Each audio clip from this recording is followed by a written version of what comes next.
Ninth Story Studios, giving story a voice.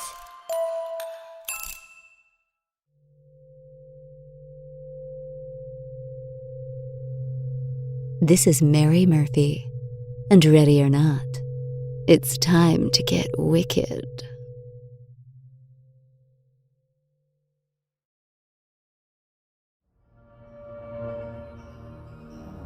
Warning: The Wicked Library is a horror fiction podcast created for a mature audience. Our stories contain graphic descriptions of pain, murder, violence, blood, betrayal, and inhumanity. Monsters win, people die, and hope is often shattered. There is also beauty, heart, catharsis, and raw emotion. Fear may be deeply personal, but we all share it. If at any time a story takes you to a place too dark, turn on the lights, press pause, or press stop. And always remember that, unlike in the real world, these nightmares and your participation in them are under your control.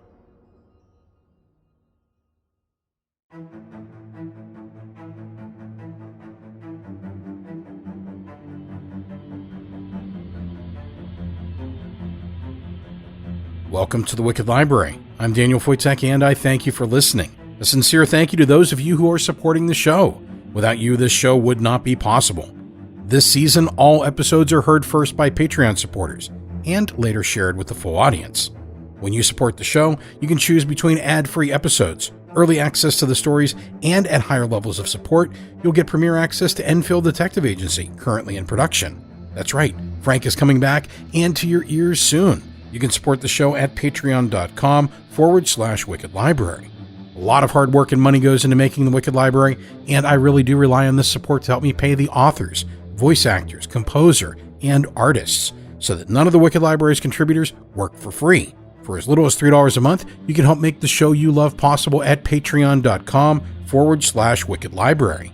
Now, let's get wicked with today's dark tale told by Mary Murphy, with a custom score written by Nico Vettese of We Talk of Dreams.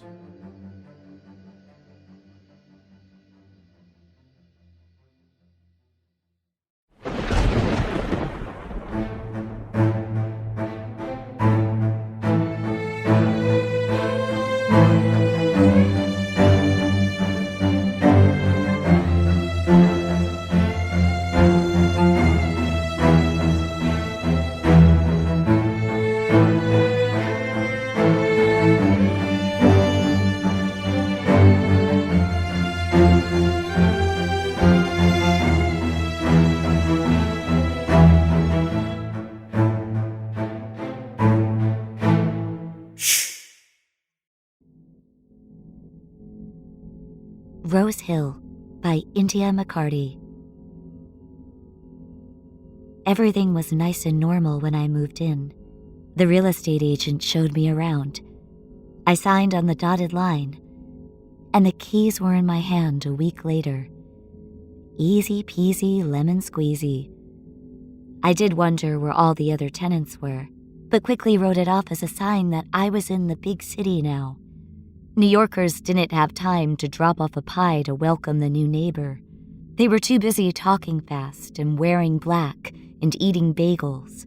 I heard them, though. Footsteps going up and down the stairs, voices in the hall, doors slamming shut. Tiny signs of life. I found myself imagining up stories for these people. The heavy footsteps on the stairs late at night belonged to a girl who worked the night shift at the Rite Aid on the corner. The incessant vacuuming in the apartment above mine was done by a housewife who popped oxys like they were candy.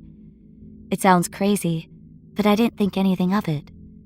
I actually liked the fact that I didn't have to smile awkwardly at anyone in the hallways, or wait for a machine in the basement laundry room. Solitude was bliss in my book, and I was in heaven. Everything was fine, right up until I got the email. Dear Miss Carson, please let one of our representatives know when we can expect you to be out of the apartment so that we can show it to prospective renters. Thank you for your cooperation in this matter. Sincerely, Rose Hill Building Management. I stared at my computer screen, not fully understanding what I was reading. Prospective renters? My lease isn't up for another year. I decided not to play email tag for a week and dialed the phone number printed on the bottom of my lease agreement. Rose Hill Building Management. How can I help you? Yes, hi. I got off the couch and started pacing. This is Josephine Carson. I'm in Unit 7. I wanted to touch base with you about the email you guys just sent me. Of course. The voice said smoothly.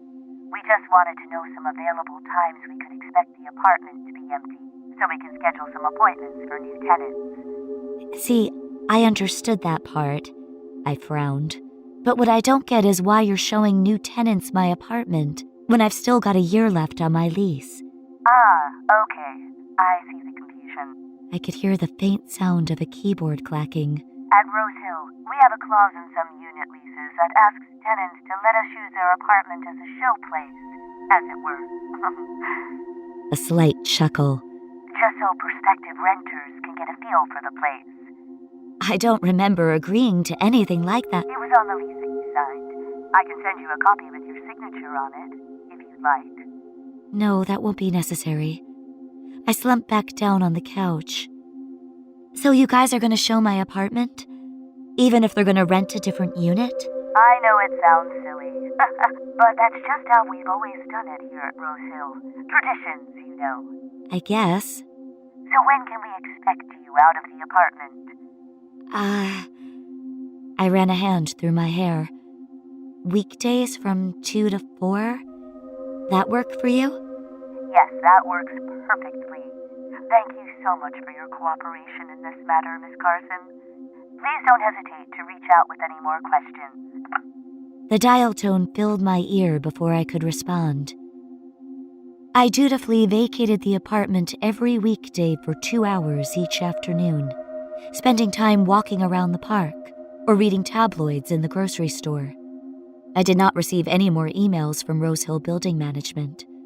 No phone calls either. I started to wonder about who they were showing my apartment to exactly. One day, I came home a little earlier than my expected time. I wanted to see what was going on. Maybe catch a glimpse of someone in this damn building. I was just starting to walk down my hallway when my apartment door swung open. I quickly ducked back into the stairwell. I can show you the laundry room now, just down these steps. A voice that sounded a lot like the one on the phone said cheerfully. But that's about it. A very charming apartment in a great neighborhood. Really quite a steal at this price. I couldn't agree more, responded a breathy female voice. Those windows are just gorgeous. Aren't they? The Rose Hill lackey gushed. All that natural light. I might just have to rent this place myself. Both of them tittered, and I heard footsteps heading towards the back stairs. Thank God. So why did the previous tenant move out? If you don't mind my asking, of course. Not at all. The voice was a little strained. Nothing bad. It was just time for them to move on. The breathy voice hummed in acknowledgement as they clumped down the stairs. I was frozen, still trying to comprehend what I'd heard. Why did the previous tenant move out? And it was time for them to move on? What the hell is going on? I hurried down the hallway and opened my door to find nothing. Everything was just as I had left it. Coffee mug in the sink, jacket hanging off the back of the couch. I half expected to come back to an empty apartment, the way they'd been talking. Why would that woman think I'd moved out when all of my stuff was right here? Weird and weirder. After that, I started coming back early every afternoon. It was always the same song and dance. The prospective renter would ask the Rose Hill rep why I had moved out, and they would always reply with, it was time for them to move on. I considered calling them up and demanding to know why they were apparently trying to rent my apartment out from under me, but I never did. I knew that I would get on the phone with that slick customer service voice, and they would convince me that everything was just fine and dandy, that it was all part of the great Rose Hill tradition. So I did what any amateur sleuth worth their salt would do. I Googled. Rose Hill had a nice website, obviously professionally done. There were pictures of the apartment units, exterior shots of the building, glowing testimonies from previous tenants. No pictures of the staff, though. When's the last time someone involved with real estate didn't plaster their face all over any available surface they could find? That was the only even slightly red flag. Everything I found was normal. Nothing out of the ordinary. Nothing to suggest there was something going on here. And what did I even think was going on here? The management company told me they would be showing my apartment. I signed on the dotted line, so they had my permission. They only came during the appointed hours. Besides the whole time to move on routine, there was nothing to suggest that anything was going on. I couldn't shake that feeling, though, so I decided to get a little more hands-on with my research. It was just before noon when I knocked on my closest neighbor's door. I'd heard their TV through the walls some nights, and I figured they were the best place to start. Hello? I called, squinting at the people. I live right next door. My name is Josephine. I waited for about a minute and was about to give up when the door swung open. Yes? A woman around my age was standing in the doorway, wearing sleep-rumpled pajamas and holding a cigarette. Hi, I said, wincing inwardly at my eagerness. Hi, I'm Josephine Carson. I live right next door, she finished for me. You said. I waited for her to introduce herself, but she continued to stare at me. I hesitated, not sure of how to begin. I guess I just wanted to ask you a few questions about this building. The management company, to be more specific. She closed her eyes and sighed before turning around. Come on in, she called over her shoulder. Might as well do this in the comfort of my own home. I followed her into a replica of my own apartment. I stepped over a pile of clothes and sat carefully on the lumpy couch she gestured me towards. She sat at the kitchen table, tapping her cigarette into an overflowing ashtray. So? She leaned back in her chair. What do you want to know? Well, I guess I just wanted to know why they're showing my apartment to people and telling them I moved out. I spoke quickly. I got the feeling she wouldn't let me stick around long. It's just weird. All my stuff is still in there, but the people they show the place to act like that's totally normal. The woman took another drag on her cigarette before answering. That it? Yeah, I said, suddenly feeling very small. I guess that's it. They did the same thing to me, she shrugged. It's just the Rose Hill way. Did they give you that whole tradition spiel? Yes, they did, but I don't see what that has to do with... Best not to ask questions. She pressed her lips together and stubbed out the cigarette. Whatever they're doing, it's for a good reason. But it's weird, right? I refuse to come this far without any sort of acknowledgement. They keep telling people that I left because it was just time for me to move on. What does that even mean? And why are they acting like I'm gone? She shrugged again, then got up. I took my cue and stood up too. She opened the door for me and I went back into the hall, already kicking myself for not presenting this in the right light. She seemed utterly disinterested in everything I'd said. Josephine, right? I spun around. She leaned against the doorframe, studying me. I nodded. Josephine, this is a nice building. Quiet. Rent's not bad for New York. She raised an eyebrow. Let's not mess with a good thing, huh? She closed the door, leaving me with way more questions than I started with. Google gave me nothing. My neighbor gave me even less. What the hell was going on here? Was I being crazy? Why was Rose Hill telling people I moved on? It was like the rest of the building could feel my growing paranoia. I heard footsteps at all hours of the day and night. Loud laughter in the hall. Even a dog barking across the hall. The place was louder than I ever remembered it being before, but I still never saw anyone in the hallways or on the stairs. Prospective tenants kept coming by my apartment, and I continued to spy on them.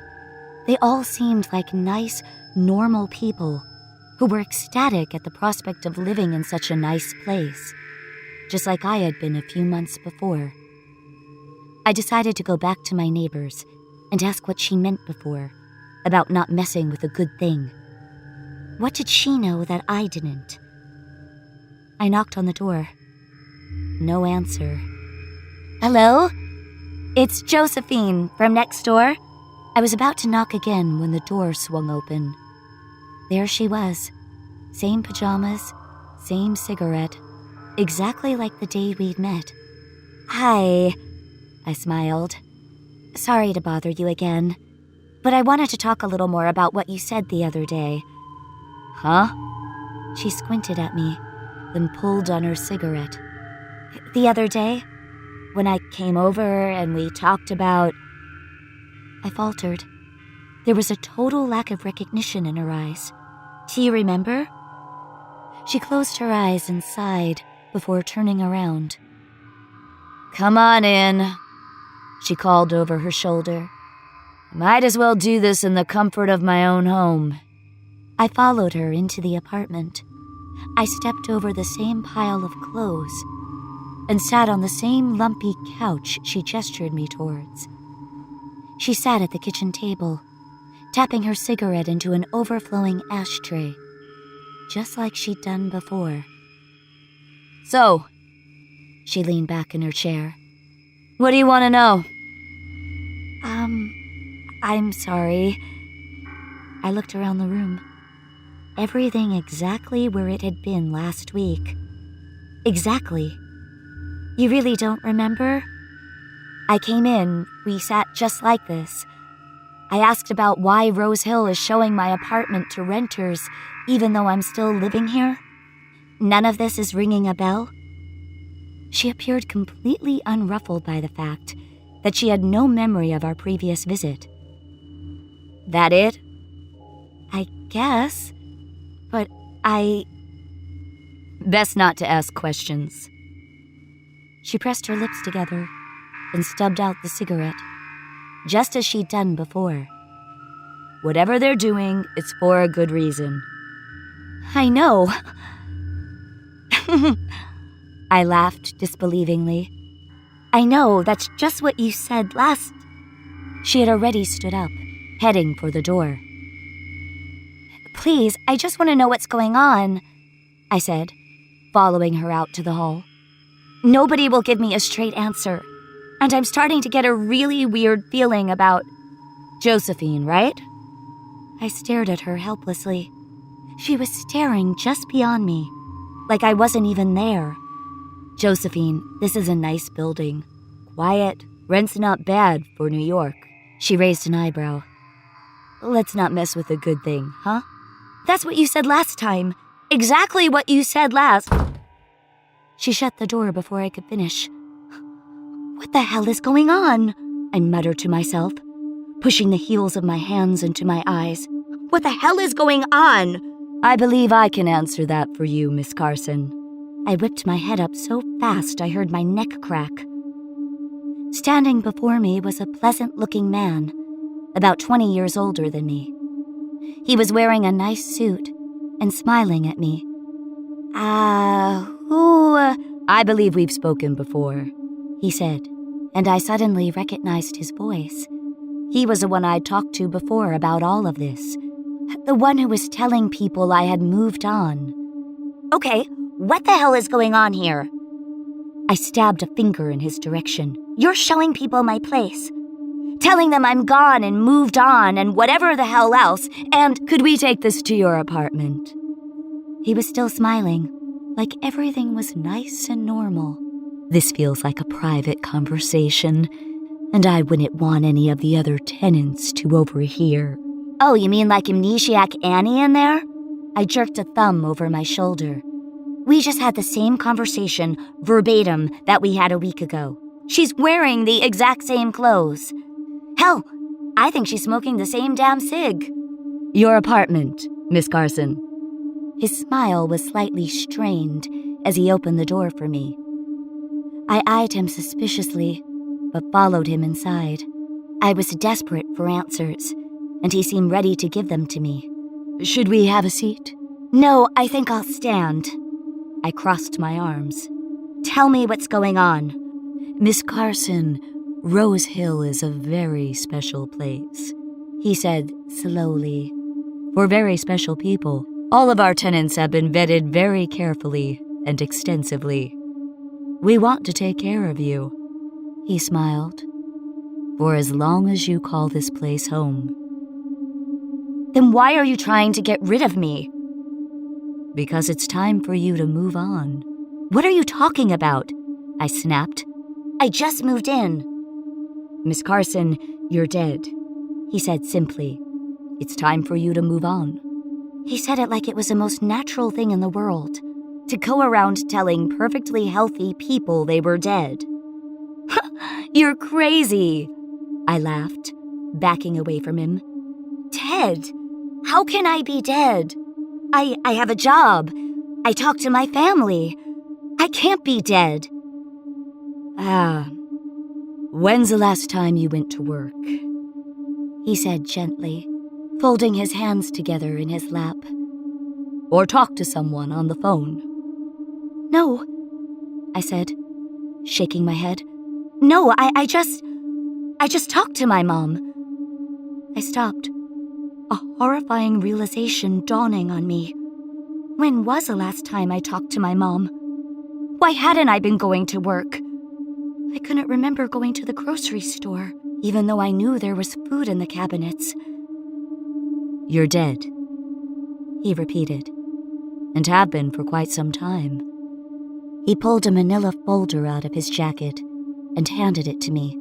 I opened it, hands shaking. Inside were some newspaper clippings, all with my name and face. Teacher killed in tragic accident, trumpeted one. Car crash claims the life of Josephine Carson, announced another. I shuffled through the rest of the pile, looking for something, anything, that would tell me this was all a joke, an elaborate, tasteless prank. This can't be right. I looked up at the man. I can't be dead. I'm right here. I just signed a lease on this apartment. I can't be dead. Like I said before, Rose Hill is a very special place for very special people. He gestured towards the hall. All of our tenants are recently deceased. What? But that... Haven't you ever wondered why you never saw anyone else? He raised an eyebrow. Didn't you wonder where the footsteps were coming from? What about her? I pointed at the wall. Next door. What about her? I saw her. She's living in a loop. He shook his head sadly. Many of our tenants do. It's why she didn't recognize you, and why she carried on your previous interaction exactly as it had gone before. She needs more time than you did. I don't understand, I whispered, still clutching the folder in my hands. What am I doing here? Rose Hill is a sort of halfway house. His customer service voice was back as he ran through the sales pitch. We house unsettled spirits who need a bit of time adjusting to their death before sending them on. On to where? Oh, that's not my department. He chuckled. I stared at him wordlessly. Dead. I was dead. I was holding the proof in my hands. I was a ghost, living in an apartment complex full of ghosts, if this guy was to be believed. So, I said slowly, all those people who've been coming to look at my apartment. Deceased. He nodded. We're still looking for the right fit. But I have faith we'll find someone any day now. And when you told them it was time for me to move on, I was telling the truth. He smiled kindly. You're ready to leave. It's time. But how do you know? I said, a lump in my throat. Can't I just stay a little while longer? He shook his head and stood up, gently taking the folder from my hands. It's time, he repeated. Trust me. I've done this for a very long time. It's time for you to move on. I don't know how, I said softly. That's easy enough. He grinned, taking my hand and leading me towards the door. Just walk through the door. That's it? I looked at him incredulously. That's it. Do you know if I hesitated. Am I going up or down? Not my department. He shrugged. Well, that's comforting. I squared my shoulders and looked at the door before me. So I just walk through? Just walk through. I took a deep breath. I was dead. It was time to go. Miss Carson. Yeah? It's been a pleasure having you at Rose Hill. He smiled. I believed him. I took a step. I put my hand on the doorknob and turned. I opened the door. I took a step forward and...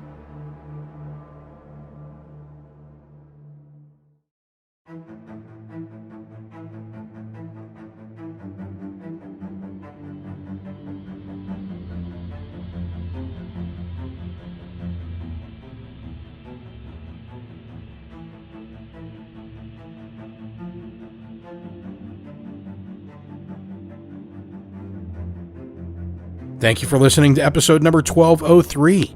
Today's author was India McCarty with her story, Rose Hill. Today's story was told by Mary Murphy. I'm Daniel Foytik, and I've been your host today. Our resident composer and executive producer is Nico Vettese of We Talk of Dreams. Artwork for today's episode was created by Greg Shaffer. Our producers are Meg Williams and Daniel Foytik. To find out more about the Wicked Library and other Ninth Story Studios shows, visit thewickedlibrary.com and ninthstory.com. If you'd like to help keep this collection of dark tales coming, please support the Wicked Library on Patreon at patreon.com/Wicked Library. You can also help by leaving a 5-star rating and short review in Apple Podcasts. These ratings and reviews help other listeners find the show, which helps generate revenue to ensure no one contributing to the show works for free. The Wicked Library is created by Ninth Story Studios, LLC. All rights reserved.